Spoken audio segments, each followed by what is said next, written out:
I don't think you realize how big of a deal this one small change actually is. You see, fellas, at this point in Destiny's life, time gating is just a part of its DNA. But you guys made it very clear this past week how upset you were with our brave arsenal being time gated. Now, for those that aren't familiar, this past week, we got our second developer live stream for the upcoming Into the Light update in April, followed by a blog post that went into more depth on all of our weapons. Now, there's lots of good stuff here, guys. Most of the weapons look fantastic. I mean, literally best in class. So getting the god rolls for these weapons are probably going to be the most important thing many of us are going to be doing until the launch of the final shape. But there was one glaring issue that was snuck into the blog post, and that was that Bungie was going to time gate these weapons. You see, in the Dev Inside blog post on Wednesday, Bungie noted the following towards the end. Quote, half of these will be available starting April the 9th, including the Recluse, Hung Jury, Succession, Edge Transit, LZ's Rifle, and Fallen Guillotine. The remainder will unlock one at a time each week through the week of May the 21st. Now, the Brave Arsenal weapons will continue to drop from Onslaught after the final shape, but the limited edition variants won't be available after June the 3rd. So go on and get them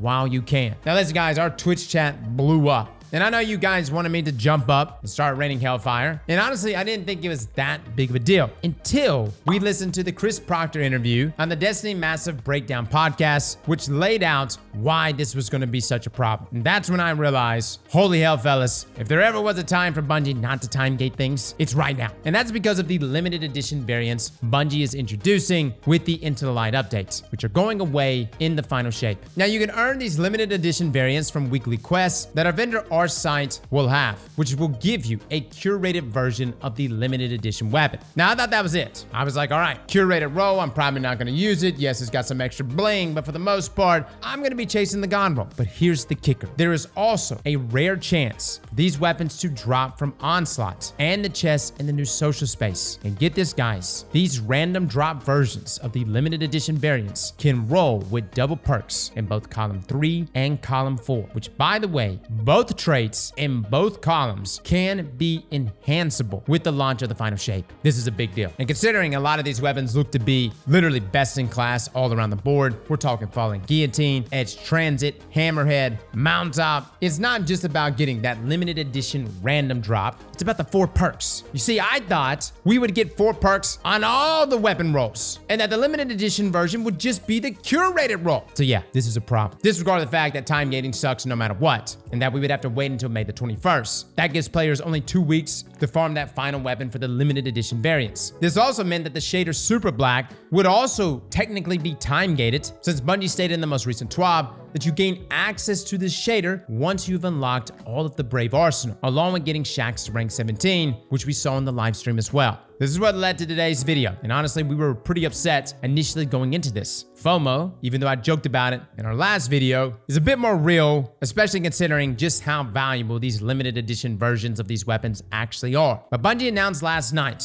that they will be making some adjustments. The Destiny 2 team account on Twitter X posted the following series of tweets. We've got updates on the rollout for the Brave Arsenal starting April the 9th, plus some important callouts to highlight just how much loot you'll be swimming in during Destiny 2 Into the Light. First up, we've seen the feedback on releasing an additional weapon each week after the first 6 drop on April the 9th, and we're condensing the schedule to release everything by April the 30th rather than May the 21st. We'll still think it's important to have fresh rewards to look forward to in the first few weeks, and we want to pack the first half of Destiny 2 into the light before we introduce more playable content in the second half. Let's talk about guaranteed limited edition variants and weapon drop rates. By completing our site's quests, you are guaranteed to get a curated limited edition variant of each weapon. The team has picked some hot perk combos for these, and they all come with some unique shiny visuals. So even if you don't have a lot of free time, you'll be able to walk out of Destiny 2 Into the Light with a limited edition variant of all 12 Brave weapons with excellent rolls and over a month to complete these straightforward quests. Earning your own limited edition God roll is meant to be a very exclusive reward that should require some effort, which is why we wanted to make sure everyone can get at least one awesome limited edition variant of each weapon through quests. Now, the weapon drop rates during Destiny 2 Into the Light will be among our highest in Destiny's history, even harkening back to the days of Season of Opulence. By tuning to a specific weapon, you'll greatly increase your chances of it dropping from onslaught chests, and you'll be opening a lot of chests. Depending on how long you last, expect to earn several drops of the same weapon in a single session, especially on 50 wave runs. Yeah guys, if Coil is any testament to how plentiful the drops are going to be from this activity, loot should be raining. Now you can also use the weapon chest near shacks at the Hall of Champions to get more weapons using trophies of bravery. These trophies will drop game-wide across core rituals, seasonal activities, raids, dungeons, dares of eternity, lost sectors, and more. So you're always earning progress toward more weapons as you're playing. These even drop from onslaught chests, so you'll be able to grab a few more rolls after every onslaught session. All 12 base brave weapons can still be farmed after Destiny 2 Into the Light concludes. We'll be moving Onslaught over to a dedicated node in Vanguard Ops with the launch of the final shape, at which point you'll also be able to enhance perks on all of these weapons. And we have even more content to announce for Destiny 2 Into the Light next week. Come hang out over on our Twitch at 10 a.m. Pacific Tuesday to get a look at what's coming. We'll see you then. So first off, guys, thank God Bungie is making this change. Originally, I said that they needed to extend an olive branch. Instead of it making it 6 weeks, just make it 3. Do 2 per week. And this is something that definitely stifled the hype